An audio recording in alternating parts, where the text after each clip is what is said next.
Hello friends, welcome back to Mahi biology classes. आज के इस वीडियो से हम शुरू करने जा रहे हैं हमारा केमिस्ट्री का पोर्शन। केमिस्ट्री आपकी 11th एंड 12th क्लास की कंप्लीट कराई जाएगी। आपने सिर्फ चैनल को सपोर्ट करना है। मैं हर वीडियो में आपको बोल चुकी हूँ, अगर आप कंटिन्यू चाहते हैं हर सीरीज़ को तो आपने चैनल को सपोर्ट करना है, चैनल को सब्सक्राइब और दूसरों के साथ शेयर करके। देखिए, केमिस्ट्री जो है, केमिस्ट्री में बहुत सारी चीज़ें ऐसी होती हैं जहां हमें बहुत ज़्यादा सीखने की भी ज़रूरत नहीं है और बहुत कम भी सीखने की ज़रूरत नहीं है। तो हमने केमिस्ट्री को बहुत अच्छे से करना है। अगर आपकी कहीं ना कहीं फिज़िक्स वीक है, फिज़िक्स मोस्टली वीक ही होती है हमारे जो हिंदी मीडियम के स्टूडेंट होते हैं, हिंदी मीडियम के नहीं, जो बायो के स्टूडेंट होते हैं, क्योंकि उसमें क्या होता है, आपका बायो पोर्शन स्ट्रॉन्ग होता है, केमिस्ट्री ठीक ठीक होती है और फिजिक्स थोड़ा वीक होती है। कुछ बच्चों के लिए ये चीज़ एक्सेप्शन है। देखिए, अब आपको मैं उसके रूल बता देती हूँ कि हमारे चैनल से आपने केमिस्ट्री को कैसे पढ़ना है। जो भी आपको बताया जा रहा है, जो भी आपको पढ़ाया जा रहा है, आपने उसको नोट करना है, अच्छे से नोट्स बनाने हैं। हिंदी में है, सबका यही एक है क्वेश्चन कि मैम प्लीज़ हिंदी में कराइए, सब ऐसे ही रिक्वेस्ट करते हैं। तो देखिए, हिंदी में आपको कराया जाएगा, आपने नोट्स बनाने हैं, अच्छे से सेपरेट नोटबुक बनानी है। कोई ऐसे नोट्स नहीं बनाने कि आज वो नोट्स आपके सामने रखे हैं, कल वो पता नहीं कहाँ हैं। जो डेली आपको कराया जा रहा है, ये क्लास आपकी मंडे टू सैटरडे 2 बजे लगेगी। अगर आप सपोर्ट करते हैं चैनल को तब 2 बजे आपको मिल जाएगी। आज हो सकता है फर्स्ट डे है, थोड़ा टाइम ऊपर हो जाए, लेकिन हर मंडे टू सैटरडे आपको 2 बजे ही मिलेगी। फिर आपने उन नोट्स को रिवाइज भी करना है। जैसे आज मैं आपको जो भी बता रही हूँ, जो भी पढ़ा रही हूँ, वो आपने कल रिवाइज करना है। इस चीज़ को ध्यान देंगे आप। आपने ऐसा नहीं करना है कि आप उसको लिखकर ही छोड़ दें, उसको रिवाइज नहीं करना। आज अगर 1 पेज या 2 पेज होते हैं तो कल अगर वो 4 पेज हो जाते हैं तो फिर आपने नेक्स्ट डे उन 4 पेजों को लर्न करना है। इस चीज़ का ध्यान रखें।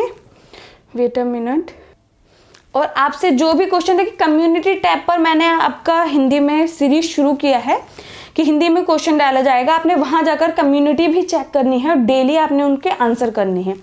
साथ साथ जो 10,000 प्लस क्वेश्चन सीरीज है, अभी हम बायो में चल रहे हैं और बायो में हम जो अभी चैप्टर कर रहे हैं वो चैप्टर है हमारा स्ट्रक्चरल ऑर्गेनाइजेशन इन एनिमल्स। उसको भी हम अप्रॉक्स कर चुके हैं। जो क्वेश्चन इंपॉर्टेंट है आपके प्रीवियस ईयर हैं वो हम कर चुके हैं। 1 या 2 वीडियो अगर होंगी उस चैप्टर से तो वो हम फिर से कर लेंगे, आगे कर लेंगे, लेकिन अभी फिलहाल वो चैप्टर आपका कंप्लीट है। Cell the unit of life मैं आपको पहले ही करा चुकी हूँ, उसके भी क्वेश्चन, तो वो भी आप देख लीजिएगा। साथ साथ आपने उस सीरीज में क्वेश्चन को भी सॉल्व करना है।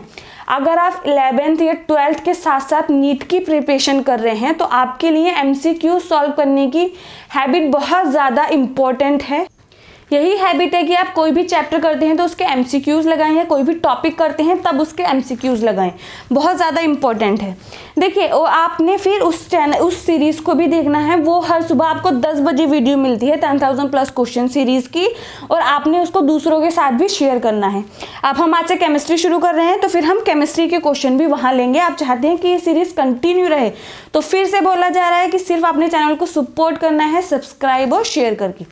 आज हम इस चैप्टर का जो है इंट्रोडक्शन देख लेते हैं, परिचय देख लेते हैं, जिसको हम हिंदी में परिचय बोलते हैं। देखिए, इंट्रोडक्शन में क्या है, चैप्टर का जो परमाणु है, परमाणु का हम स्टार्टिंग से बात कर रहे हैं। अभी मॉडर्न थ्योरी की बात नहीं कर रहे हैं, हम स्टार्टिंग से बात कर रहे हैं। परमाणु जो शब्द है वो ग्रीक भाषा से लिया गया है। आप इसको नोट डाउन भी कर सकते हैं अपनी नोटबुक में, कॉपी और पेन लेकर बैठना है, नोट भी करना है। परमाणु जो शब्द है वो किससे लिया गया है, आपका ग्रीक भाषा से लिया गया है। किससे लिया गया है, ग्रीक भाषा, एटॉमिया से लिया गया है। ग्रीक भाषा शब्द क्या है, ग्रीक शब्द आपका है एटॉमिया, एटॉमिया से लिया गया है, जिसका मतलब होता है, क्यों लिया गया है, इसका मतलब होता है अविभाज्य, मतलब जिसको आगे विभाजित नहीं किया जा सकता, वो क्या है, परमाणु है। जिसको आगे विभाजित नहीं किया जा सकता वो क्या है, आपका परमाणु है। ऐसा किस शब्द से लिया गया है, ग्रीक शब्द से लिया गया है, किससे, एटॉमिया से। देखिए कुछ वर्ड ऐसे हैं जो हिंदी में भी सेम है और इंग्लिश में भी सेम है, तो उसके लिए हमें ज़्यादा टेंस होने की ज़रूरत नहीं है, आप सिर्फ चीज़ों को समझते हुए चलिए, ठीक है। उसके बाद देख लेते हैं अविभाज्य, मतलब जिसको आगे फर्दर आप डिवाइड नहीं कर सकते, उसको विभाजित नहीं किया जा सकता, उसका वो क्या है, आपका परमाणु है। परमाणु को पहले जो उसकी थ्योरीज थी उसके अनुसार परमाणु को आगे विभाजित नहीं किया जा सकता, जबकि हम आज जो थ्योरीज पढ़ते हैं, मॉडर्न जो आधुनिक परिकल्पनाएं हैं वो अलग हैं।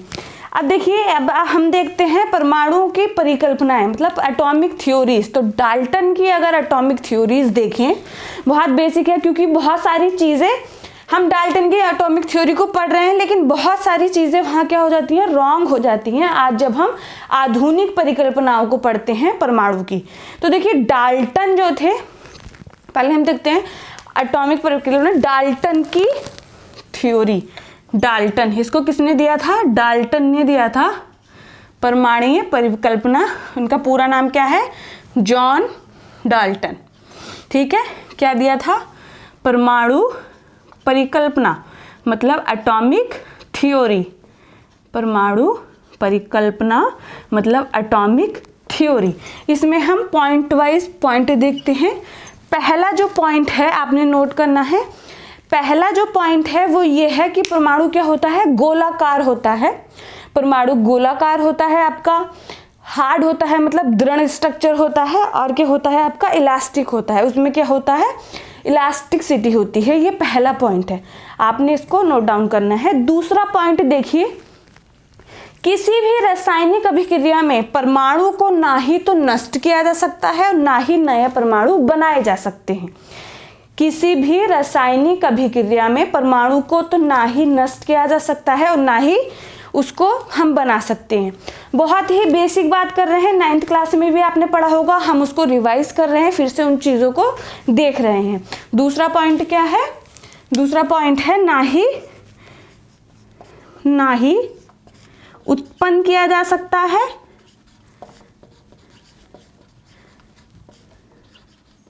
और ना ही नष्ट किया जा सकता है, और ना ही नष्ट किया जा सकता है। नोट करते ही चलेंगे, किसी भी रासायनिक अभिक्रिया में। ये किसने परिकल्पना दी थी, डाल्टन की परिकल्पना है। पहला पॉइंट क्या है, गोलाकार होता है, उसमें इलास्टिसिटी होती है और क्या होता है, दृढ़ होता है। दूसरा पॉइंट है, किसी भी रासायनिक अभिक्रिया में परमाणु को ना ही उत्पन्न किया जा सकता है, ना ही उसको नष्ट किया जा सकता है। देखिए, इसको आगे विभाजित नहीं किया जा सकता, परमाणुओं को आगे विभाजित नहीं किया जा सकता, ऐसा डाल्टन ने बताया था। डाल्टन की एटॉमिक थ्योरी में था। इनको क्या है, परमाणु जो है उनको आगे विभाजित नहीं किया जा सकता। थर्ड पॉइंट है आपका, आगे विभाजित नहीं किया जा सकता। थर्ड पॉइंट नोट हो गया, इनको आगे विभाजित नहीं किया जा सकता। ये आपने अपनी नोटबुक में नोट करना है, उसको लिखना है। देखते हैं फोर्थ पॉइंट। फोर्थ पॉइंट है, एक ही तत्व के, डाल्टन ने बताया था, एक ही तत्व के सभी परमाणु का जो है द्रव्यमान और उनके जो लक्षण होते हैं वो क्या होते हैं, समान होते हैं। एक ही तत्व के, 4 पॉइंट है ये, एक ही तत्व के सभी परमाणुओं के जो द्रव्यमान मास होते हैं और क्या होता है, उनके जो लक्षण होते हैं, प्रॉपर्टीज जो होती हैं उनकी, वो क्या होती हैं, समान होती हैं। जबकि ऐसा नहीं है। अगर हम हाइड्रोजन के देखें तो हाइड्रोजन में क्या होता है, उसके तीन उसके क्या है, एटम है, लेकिन उनके मास भी अलग अलग हैं और उनकी प्रॉपर्टीज भी अलग अलग हैं। तो ये क्या है, एक रॉन्ग पॉइंट है, लेकिन डाल्टन ने जो बताया था हमें उसने याद रखना है उस चीज़ को, ठीक है। फोर्थ पॉइंट क्या है, एक ही तत्व के सभी परमाणु जो होते हैं उनमें क्या है, उनका द्रव्यमान और उनकी जो प्रॉपर्टीज होती हैं, उनके जो लक्षण होते हैं वो समान होते हैं, ऐसा डाल्टन ने बताया था। फिफ्थ पॉइंट देखिए आप, फिफ्थ पॉइंट को नोट कीजिए। फिफ्थ पॉइंट है, स्थायित्व को बढ़ाने के लिए जो है परमाणु अणुओं का निर्माण करते हैं। अपनी स्टेबिलिटी, जो उनका स्थायित्व है उसको बढ़ाने के लिए जो होते हैं परमाणु अणुओं का निर्माण करते हैं। जैसे हम देखते हैं हाइड्रोजन का अणु, क्लोरीन का एग्जाम्पल ले सकते हैं, किसी भी नाइट्रोजन का। मतलब अपने स्थायित्व को बढ़ाने के लिए, अपनी स्टेबिलिटी को बढ़ाने के लिए जो है परमाणु क्या करते हैं, अणुओं का निर्माण करते हैं। 6 पॉइंट देखेंगे जो कि डाल्टन ने बताया था। 6 पॉइंट उन्होंने बताया था कि जो रासायनिक अभिक्रिया होती है वो परमाणुओं की व्यवस्था है। रासायनिक अभिक्रिया क्या है, परमाणुओं की व्यवस्था को रासायनिक अभिक्रिया कहती हैं। ऐसा किसने बताया था, डाल्टन ने बताया था। ये हो गया आपका 6 पॉइंट। फिर से सुनिए, जो परमाणु होते हैं वो अपने स्थायित्व को बढ़ाने के लिए अणुओं का निर्माण करते हैं। ये आपका 5th पॉइंट हो गया। आपका 6th पॉइंट है कि जो रासायनिक अभिक्रिया है वो क्या है, परमाणुओं की व्यवस्था है। परमाणुओं के अरेंजमेंट को क्या बोलते हैं, रासायनिक अभिक्रिया। अब आते हैं हमारे 7th पॉइंट पर। 7th पॉइंट जो कि किसने बताया था, डाल्टन ने। अभी हम डाल्टन की परिकल्पना के बारे में बात कर रहे हैं। डाल्टन ने ऐसा कहा कि जो रासायनिक अभिक्रिया है वो क्या है, परमाणुओं के छोटे आकार के कारण होती है। परमाणुओं का आकार छोटा है इसलिए वो रासायनिक अभिक्रिया में भाग ले पाते हैं, रासायनिक अभिक्रिया हो पाती है। जो कि आज के हम मॉडर्न थ्योरी देखें, आधुनिक परिकल्पना को अगर देखते हैं, एक तरह से एकदम रॉन्ग है।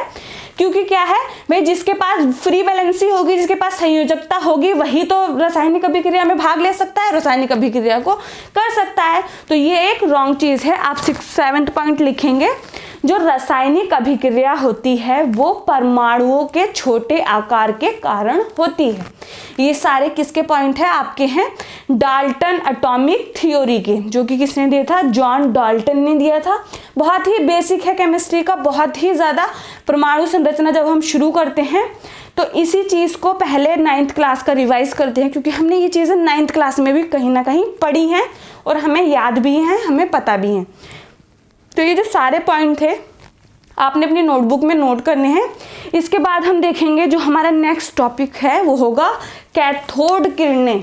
क्या होगा, कैथोड किरणें। कैथोड किरणों को भाई कैसे देखते हैं, कांच की परिनलिका लेते हैं, उसके थ्रू हमने कैथोड और एनोड जो है उनको देखा था, उनको खोजा था। इसकी हम बात करेंगे किसने इनको खोजा था हमारे नेक्स्ट वीडियो में। ये कुछ इंट्रोडक्शन था आपका केमिस्ट्री का।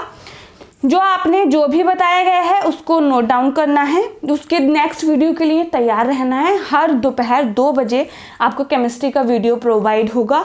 आपका कोई भी क्वेश्चन हो आप कमेंट बॉक्स में मुझसे पूछ सकते हैं। वीडियो को आप चाहते हैं आपको डेली प्रोवाइड हो, ऐसे ही सीरीज चलती रहे, तो आपने शेयर और सब्सक्राइब ज़रूर करना है और हर वीडियो को लाइक करके मोटिवेट करना है।